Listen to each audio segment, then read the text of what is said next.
जय श्रीदेव, जय माता दी, जय माँ उल्का। आज हमारे इस दरबार में ब्यानधुरा बाबा के एक भक्त और आए हैं। उनके ऊपर क्या कष्ट था, वो कब से यहाँ आ रहे हैं और उनके कष्ट दूर हुए या नहीं हुए, इससे पहले उनके साथ क्या क्या घटनाएं घटी, वो खुद ही अपनी जवानी अपने द्वारा बताएंगे। तो आप बताइए हमारे दर्शकों को। मैं 8 साल से बहुत घटनाएं घटी। जब से मैं यहाँ आई 8 साल हो गए मेरे को यहाँ आते हुए। तो जब मैं पहली बार आई, मेरी ननद लाई यहाँ पर मेरे को, और जब मैं आई फर्स्ट बार यहाँ, पहले हॉस्पिटल दिखाया, सब कुछ किया, यहाँ कुछ नहीं बताया। तो फिर मेरे ननद ने कहा कि तुम ठीक हो गए, तो वहीं से हो गया। वो मेरे को यहाँ लाए और यहाँ सारी, वो मेरे को तो स्त्री मेरे को बताने लायक भी नहीं थी। मेरी ननद ने सब बताया जो जो हुआ। तीसरे दिन से ब्यानधुरी की कृपा ऐसी बनी रही कि मेरे घर में भी ब्यानधुरी भी बाबा की कृपा बनी रही। जो भीख मांगने के लायक थे, जो सब, इसके पापा भी मेरे घर ही में थे, वो तीसरे दिन वहां से फोन आ गया कि तू नौकरी के लिए आ जा करके।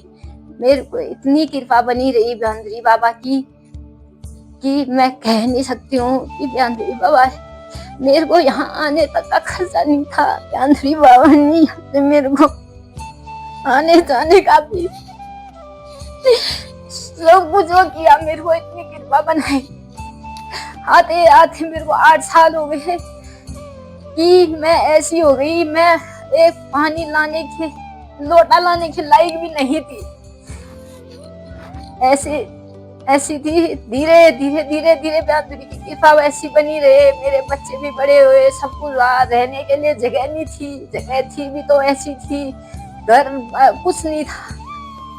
मेरे सब ब्यानधुरी की कृपा ऐसी थी। मैं इधर उधर भी रही, कहाँ नहीं रही, मैंने अपने बच्चे पाले, सब कुछ किया। ब्यानधुरी की कृपा भी इतनी रही। ब्यानधुरी बाबा का बताया कि अपने लिए तू एक छोटा सा, इनकी कृपा रहेगी तो अपने लिए बना करके, इनकी कृपा रही। मैं बनाने के लिए शुरू करा, मैंने सब कुछ यहाँ से पूछा, मेरे को बताया कि ऐसे कर करके। तो मैंने जब शुरू करना चाहा तो लगाया, तो मेरे गौशाले के 40,000 वहां से आ गए। इधर उधर से सब लोगों ने मेरी मदद की। तो मेरे लिए भगवान ने रहने के लिए आज जहरी हूँ मैं। इन्हीं की कृपा, ब्यानधुरी की कृपा के लिए, अपने ईश्वरों की कृपा से मेरा सब सही है। और मेरा दुख जो मेरे शरीर में था, जो मैं दवाई थी, मैं आज एक दवाई मतलब मेरे आगे आती ही नहीं है इनकी कृपा से। मैं चलती हूँ गोठ में, गाय बच्चे, आज में सब कुछ इनकी कृपा से है मेरा। फिर मेरा लड़का, एक दिन ऐसे ही लड़का भी मेरा ऐसे ही बीमार हो गया। फिर खड़े पता नहीं मेरी भगवान मेरी इतनी गलती है ऐसे हुई, पता नहीं। तो मैं अपने लड़के को कहाँ ले गई, कहाँ नहीं। डॉक्टरों ने बोला यहाँ ठीक नहीं होगा, इसको आगे ले जा। मैंने बोला नहीं, मैं जहाँ से मैं खड़ी हूँ मैं वहाँ ले जाऊंगी इस ज्ञानधरी दरबार। मैं अपने लड़के को यहाँ लाई। मेरे को यहाँ से बताया कि पहले कि डॉक्टर के घर नहीं जाना था, पहले यहाँ आना था।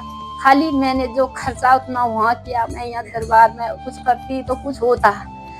उस समय भी ऐसी स्थिति हो गई कि आने जाने का खर्चा नहीं था। जब मैं अपने लड़के को यहाँ लाई, मेरे लड़के को यहाँ लाई, मैं इच्छा नहीं थी कि मेरा लड़का मृत्यु काल से ज्ञानधरी बाबा ने वापिस किया। आज मेरा लड़का इस कृपा से, ज्ञानधरी की कृपा से कि इतना वो है कि इतना चीज बताया तो उसके मन में हर चीज इनकी भक्ति से रहता है, इनकी शक्ति से रहता है। सब कुछ बिगड़ पूछे कुछ भी नहीं करता है। आज दिन हम ऐसे हैं, भगवान ने पढ़ा, एक पढ़ने लिखने में सब कुछ। आज दिन 20 साल का हो गया, भगवान इनकी कृपा से सब कुछ पढ़ा लिखा, 12वीं में फर्स्ट आया, इनकी कृपा से पढ़ रहा है, लिख रहा है। आज यहाँ ही पिथौरागढ़ में ITI कर रहा है, इनकी कृपा से कर रहा है। भगवान इनकी कृपा बने रहे।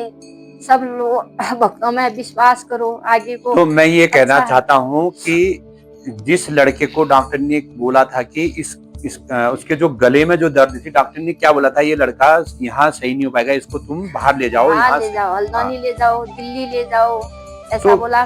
कहीं पर जब वो डॉक्टरों का इलाज वहां पर जब असफल रहा, तो यहाँ ब्यानधुरा बाबा ने जब इलाज करना शुरू किया तो वो बालक अब जब वो बीमार था, तो जब से शुरू किया वो इलाज, तो क्या वो बालक फिर बीमार हुआ दोबारा या नहीं हुआ? नहीं, भगवान ज्ञानधरी के पास बाबा की कृपा से कभी वो बीमार नहीं हुआ, कभी कुछ नहीं हुआ उसको, कभी ठोकर नहीं लगी उसको। जो नियम बताए थे वो बालक आजकल नियम करता है। और ये बताया गया था कि डॉक्टर ने कि अब ये गला सांस नहीं ले पाएगा, ऑपरेशन की नौबत आई है, यही तो बताया गया था। बताया था भगवान। तो क्या उसका यहाँ क्या फिर डॉक्टर यहाँ उसका कुछ ऑपरेशन हुआ या नहीं हुआ? नहीं हुआ, भगवान की कृपा से उसका तो यही मैं दुख दर्द सब खत्म हो गया, कुछ नहीं। तो जो तुम पे जो डॉक्टर की दवाई, तुम में क्या बीमारी बताई गई थी जो तुम खड़े नहीं हो सकते थे? डॉक्टर ने बोला था कि तुम्हें कंटिन्यू दवाई खानी पड़ेगी। कितनी दवाई खाते थे तुम एक दिन की? एक दिन की तो मैं 10-12 गोली खाती थी। मेरी छाती फटती थी, जैसे किसी को अटैक आता है, तो मैं कुछ ऐसे काम करती थी तो मतलब छाती मेरी जैसे कोई चीर रहा है वैसे होती थी, मैं बिस्तर पर जाती। कितने साल हो गए तुम्हें दवाई छोड़ी, ये बताओ? भगवान मेरे को तो, मैं जिस दिन से इस दरबार में 8 साल हो गए, मैंने दवाई की नाम नहीं ली, बस इनकी भक्ति में रहती हूँ। रात दिन यही भक्ति से मैं सब कुछ कर रही हूँ, बच्चे पाल रही हूँ, जहाँ जा रही हूँ, अकेले जा रही हूँ, ये पीछे है। मेरे को सब जगह से हिम्मत मिलती है। तो कोई बात नहीं, ब्यानधुरा की बात, आपके जो भी आपके साथ दुख हुआ, जो कष्ट हुआ, मैं जो दुख हुआ इनकी कृपा से, मैं मतलब जब यहाँ कोई दुख होता है तभी मेरे को याद आता है। इन्होंने मेरे को धीरे धीरे भुलाते गए, मेरे को भूल जा करके ऐसे। कोई बात नहीं, अब आप जो ब्यानधुरा की बाबा की कृपा है वो बहुत है, आगे बनी रहेगी। अपने इष्ट को आगे रख के ब्यानधुरा बाबा का नाम लेके कृपा बनी रहेगी। और मैं ये कहना चाहूंगा सभी दर्शकों से कि विश्वास करिए, अंधविश्वास करिए। और बहुत से देव डांगर होते हैं कि जो पैसा पहले लेते हैं, और गुरु लोग पैसा पहले लेते हैं। आप उन लोगों के पास न जाएं, न फंसें। पहले कहिए कि पहले हम हमारे आदमी को सही करें, तब हम एक की जगह हम आपको 100 देंगे, जब ये बिल्कुल सही हो जाएगा। तो मैं सभी लोगों से ये कहना चाहूंगा कि ब्यानधुरा की बाबा की कृपा सब पे बनी रहे। और मैं कहूँ विश्वास करो, मैं बार बार यही कहता हूँ, विश्वास करो, अंधविश्वास मत करो। तो इसलिए आप जय माता दी, जय